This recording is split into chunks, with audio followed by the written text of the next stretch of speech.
Gherkin is a language that Cucumber understands.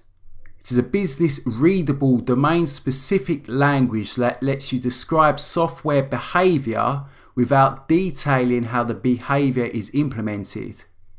Gherkin comes bundled with many keywords such as feature, scenario, given, when and then.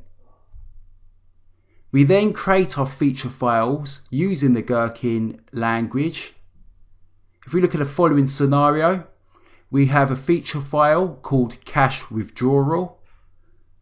We then have a scenario, the type of scenario that we want to actually test against our system.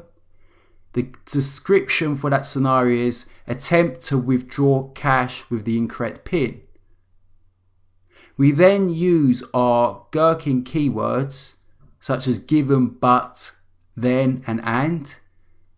So given I have £50 in my account, but I enter the incorrect PIN code, then I should not be able to withdraw any money and the card should be returned.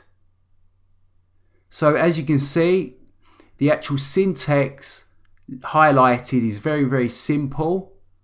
Therefore, different departments or non-technical users should be able to understand the requirements which are captured within our feature files using the Gherkin language.